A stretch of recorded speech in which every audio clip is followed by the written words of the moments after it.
So let's get right down to my thoughts on Gilda. Gilda is a story about a small-time gambler who is hired by a proprietor of a Buenos Aires casino to run his casino.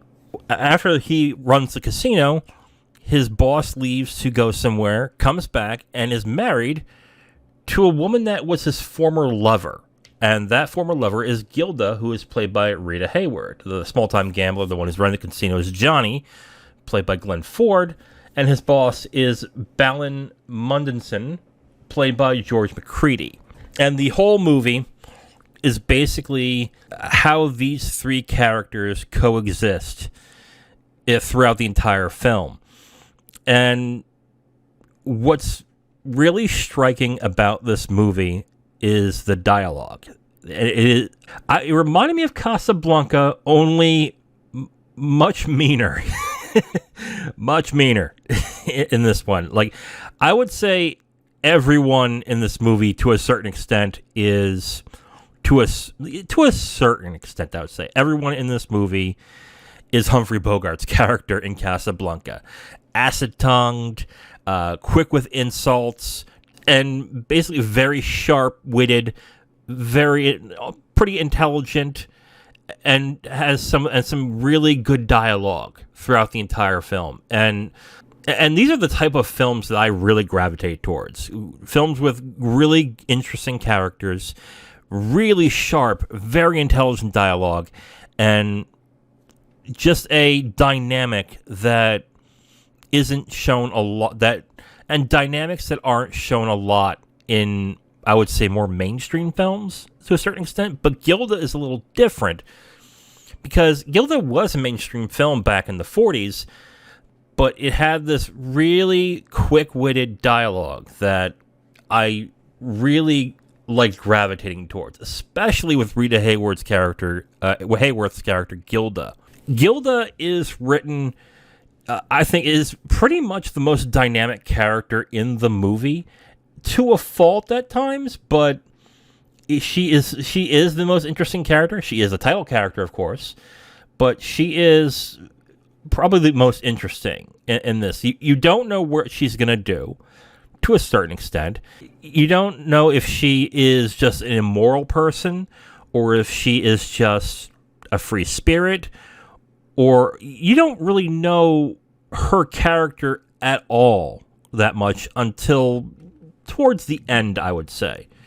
And even then you question her motives to a certain extent, which I actually really liked while watching this movie, because the problem with not even just noirs, but with movies that have female characters that are meant to be unlikable, is that even though they are made to be unlikable, they're supposed to be unlikable, you still want to like the character. It's a weird dichotomy, because even if someone's evil, or someone is duplicitous, or can't be trusted, or is someone that you personally would not ever want to deal with, you still, to a certain extent, want to watch this character go through the paces throughout the film. And I definitely felt like I wanted to in this. Because in most movies, when it's like an unlikable, detestable female character, the go-to is just to make her a bitch. Just to make her so unlikable and so annoying that you wish they would not come back after a certain point. And that's not Gilda in this. Gilda, as much as she is, I would say, duplicitous, and a person who, if you had to deal with, you wouldn't want to trust in any sort, you want to know what she does next. And it was definitely refreshing to see that in this movie, to have a character that, like I said, deep down, if you had to deal with, you would hate dealing with, but you strangely want to know more and want to see more of. And that's great for two reasons. One, the writing, because she is the best written character in this movie, and she is an interesting character with the way she's written dialogue-wise, and that's also with Rita Hayworth's performance. In most movies nowadays, with this type of character, the go-to is just to make her sexy, just to make her beautiful, just to make her desirable in a physical way. And then you can understand that, oh, okay, these guys want a banger. That's why they all want her. That's pretty much it. And yes, Rita Hayworth is very beautiful in this movie, very good looking. But she also gives the character a lot of charisma and, to a certain extent, likability. But it's mainly her charisma as Gilda that really sets this movie up to succeed very well. I mean very well, because this film, to a certain extent, does, I would say, kind of fall apart.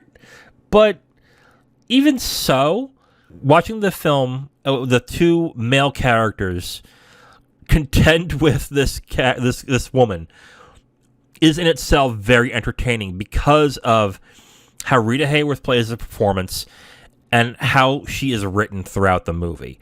It is so well done. And if this character did not work, this movie would have not worked despite having good male performances. But Rita Hayworth does a really good job in this, and I could see why people praise this performance, because it is such a likable, likable.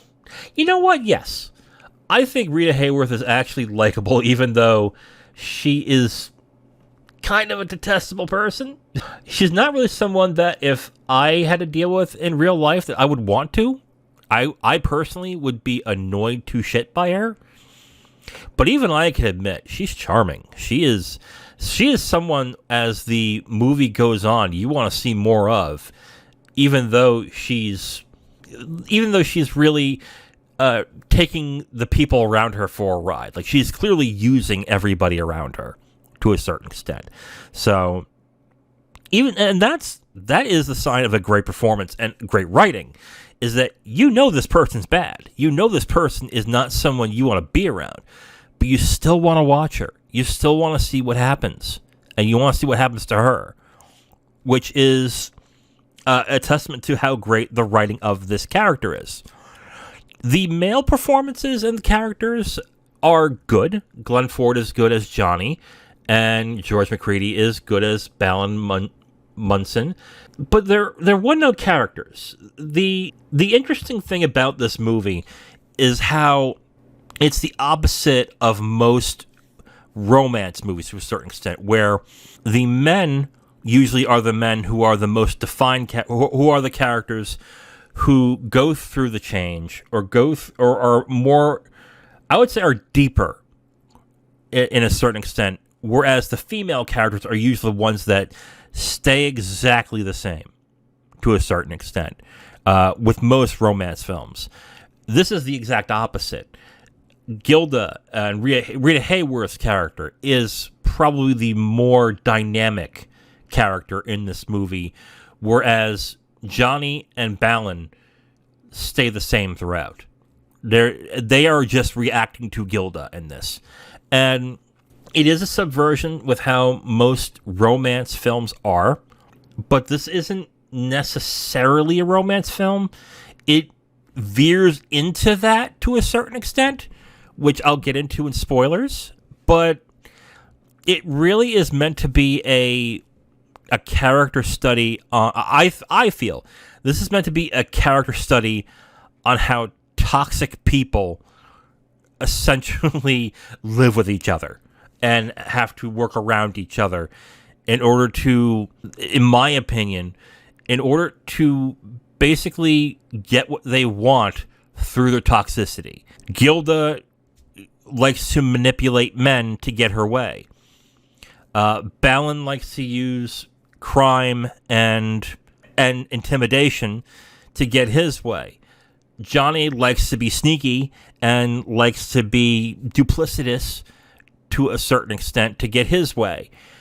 And again, the only person that really changes in this is Gilda, and I'll get into that in spoilers. And I kind of wished they did more with the men in this, just to make it a more fully fleshed out movie. But even so, I'm gonna knock it for it, but I think it still is a very good movie despite that. The direction when it comes to shot placement and the way the movie looks, it's fine. It's fine. Like, I can't recall scenes in the movie that I look at and go, wow, that's a good piece of filmmaking. That looks great. It's standard for its time. It looks fine. It kind of reminds me, it does remind me a lot of Casablanca in certain ways, but I think Casablanca is actually a much better directed film looks-wise. But I think the timing and the way that the dialogue flows and the way the characters interact is where its strength lies. I think the way that the movie lets the actors play with each other is where the strength of the direction is. Which also means essentially that the writing is, I think, the key star in this movie. The dialogue in this movie is really good. Really good. And watching these characters shoot barbs at each other is the most entertaining thing about this. The quick-witted insults, the put-downs. It is a really, to a certain extent, it's a fun movie to watch. Because I was laughing at certain scenes of dialogue where maybe I shouldn't be. And it's just because that the dialogue in the movie is just written so well that I just ended up really enjoying these characters interacting. The dialogue in this is just really good. Is it as good as Casablanca? No, but there is a difference. Okay, that's not fair. I shouldn't compare it to Casablanca, really, because they are two different films where Casablanca really is a romance. I don't think Gilda really is, to a certain extent. It kind of veers that way, but okay, fine. What are some weaknesses? I think the third act of the film is kind of weak. I do. And I'll get to that in spoilers, but the third act, it seems like they were making a film of the times to a certain extent. Like we needed a happy ending, is how I look at it. Like, films of those days didn't have bad endings, okay? And because it is X, and it's about X character, and the main character is a female, this film has to be X for people to watch it or to enjoy it. And I get that's part of the business side, and that's what audiences wanted at the time, but it kind of sucks. I wanted it to end a different way, but did it ruin the movie? No, it didn't. It was just kind of disappointing, because I thought they were going to go in a specific direction in this movie. And because they didn't, again, I was disappointed, but not enough for me to go, oh, that ruined the movie. Not at all. Not at all.